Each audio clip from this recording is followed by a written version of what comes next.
Hello students, welcome to Sri Vardhaman Vidyalay online education. Today we will start on a new chapter, that is chapter 3, chemistry part, metals and non-metals. So in this part 1 we will learn about the physical properties of a metal. All elements and their large number of compounds are very important in our everyday life. At present, about 118 elements are known. On the basis of their properties, all of them can be divided into two main groups, that is metal and non-metals. Apart from this, some elements shows properties of both metals and non-metals. So these are called metalloids. So what is metal? Those elements which form positive ion by losing electrons are called metal. Example, copper, iron, sodium, aluminum, etc. So you have learned already in the ninth standard, that is under sodium. The atomic number of the sodium is an 11. So the electronic configuration of an sodium is 281. So the sodium will loses an 1 electrons and it will form an sodium ion, that is an Na plus. So the sodium is called as an metal. The easiest way to start grouping the substances by comparing their physical properties. So before we will learn the physical properties, we will see the activity based on the physical properties. So activity 3.1 procedure. Take samples of iron, copper, aluminum, magnesium. Note the appearance of each sample. Clean the surface of each sample by rubbing them with sandpaper and note their appearance again. Observation. On rubbing with the sandpaper, it shows the shining surface. The properties of shining surface of metal is known as metallic luster. So this is the one properties, that is on a metal will have a shining surface. So you can see the picture of this. This is a metal, it will have a shining surface. Next, the activity 3.2. Take a small pieces of iron, copper, aluminum and magnesium. Try to cut this metal with a sharp knife and note your observation. Hold the pieces of sodium metal with a pair of tongs. So you have to take care when we are holding a sodium metal. So always handle the sodium with metal with care. Dry it by pressing between the fold of a filter paper. Now put it on a watch glass and try to cut it with a knife. Observation. Among the small pieces of iron, copper, aluminum and magnesium, the sodium can cut with a knife. Conclusion. Sodium is a soft metal and rest of all the other metals are hard. The metals are generally hard. The hardness vary from metal to metal. So you can see the picture. So in this picture, this is a sodium. So the sodium can easily cut with a knife. Next, the activity 3.3 procedure. Take the pieces of iron, zinc, lead and copper. Place any one of the metal on the block of iron and strike it 4 or 5 times with a hammer. What do you observe? Repeat with another metal. Record the change in the shape of this metal. Observation. The metal change their shape. They are beaten into thin sheet. Conclusion. The properties of metal to be converted into thin sheet when hammered is known as an malleability of metal. So gold and silver are the most malleable in nature. You can see the diagram of picture of the gold. So here the metal is harmed into thin sheet. So it will be thin sheet. It will be converted into thin sheet. So the gold is the most malleable metal. Next, the example of an mandible, it is an aluminium. So by hammering or by pressing, it can be beaten into tin sheet. So you can see that is an aluminum foil. This is the example of an mandibility. Next, activity 3.4. Consider some metals such as iron, copper, aluminum, lead, etc. Which of the above metals are also available in the form of wire? The ability of the metal to be drawn into the thin wire is called ductility. The gold is the most ductile metal. You will be surprised to know that a wire of about 2 km length can be drawn from 1 gram of gold. So it is because of their malleability and ductility, the metals can be given different shape according to our needs. So gold will have both the properties malleable and ductile.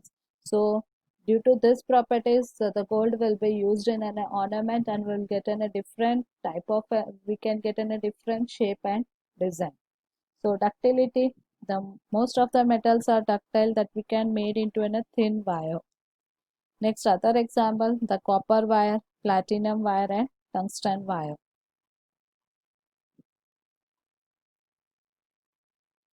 Ductility and malleability. So the difference is what? The ductility is a property that enables a material to stretch, bend or twist without cracking or breaking. So without cracking or breaking, we can change the material by stretching or bending or twisting into a thin wire. So this we are calling as what? Ductility. So this property makes it possible for a material to be drawn out into thin wire. In comparison, the malleability is a property that enables materials to deform by compressive force without developing defect. Deform means it have to change the shape without developing any effect. So the malleable material is one that can be stamped, hammered, forged, pressed or rolled into the thin sheet. Activity 3.5. Take an aluminium or copper wire. Clamp this wire on the stand as we can show in the figure. So this is in a figure we are taken in a copper or iron. So here we have holder with means we are clumped into a stand. Fix a pin to the free end of the wire using the wax. So we fix the pin, the pin holding with means pressed it with a wax. So using a wax we press means we are fixing a pin. Heat the wire with a spirit lamp, candle or burner near the place where it is clamped. What do you observe after some time? Note your observation. Does the metal wire melt? Observation. After some time the pin drops. Due to the heating, the metal will expand. This indicates that the heat flow through the wire and the melt the wax, but the wire does not melt. Conclusions. The metal are good conductor of heat and they have a high melting point. So the best conductor of heat are silver and copper. Lead and mercury are the poor conductor of heat. So you can see the diagram. So this is a metal wire. Okay. So we will fix the pin using a wax. So then we will burn with a burner. What happens? So when this metal wire will be heat, what happens? The metal wire will be expand. So when it will expand, what happens? The heat will be transferred from one place to another, and in this place, what happens? The wax will be melt. So due to the melting of a wax, what happens? The pin will fall down. So it will not melt the wire. Just what happens? It will expand. So the heat will be transferred from one place to another place. Next, activity 3.6. Set up an electric circuit, thus we are shown in the figure. Place the metal to be tested in the circuit between terminal A and B. So this is a battery, bulb, switch, and this is a terminal A and B. So in this place we are keeping a metal. So does the bulb glow? What does indicates? So observation, when the metal is kept in between A and B, the bulb will glow. This indicates that the electric current flow through the metals. So conclusions, the metal are good conductor of electricity. You must have seen that the wire that carries current in our home have a coating of polyvinyl chloride, that is PVC, or a rubber-like material. Why are the electric wires coated with such substance? PVC is a polymer which is an insulator, which means it does not allow the electricity to pass through it. Also, by any chance a person touch the wire while the switch on, he will not get electric shock as PVC act as a barrier. So PVC is a polymer, it is act as an insulator. So what happens? The will not get any electric shock. What happens when the metal, strike on a hard surface? Do they produce a sound? The metals that produce a sound on striking in a hard surface are said to be sonorous. Can you now say why the school bell are made up of a metal? Yes, because when we strike on the surface, we'll hear a sound.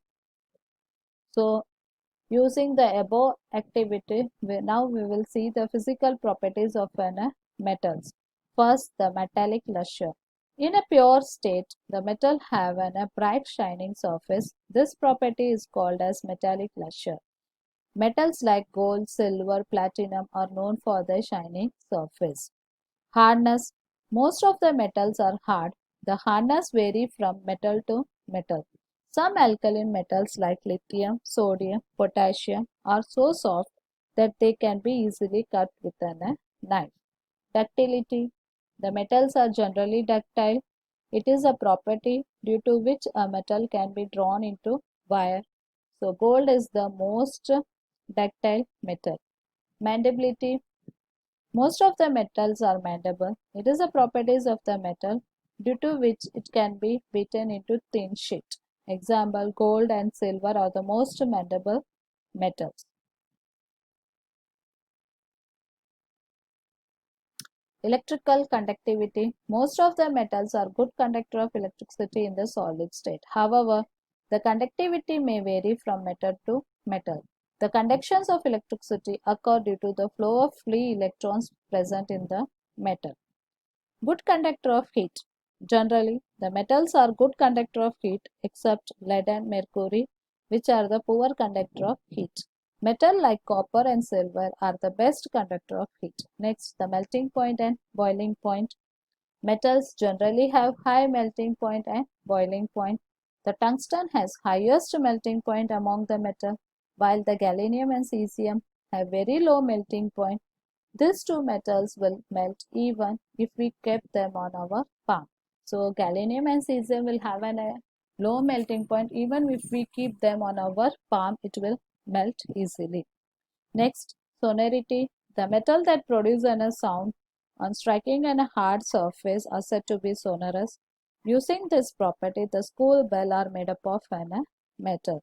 So these are the properties of physical properties of metals.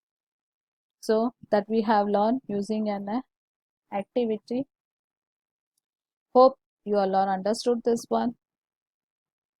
Thank you. We will meet in the next session of this lesson.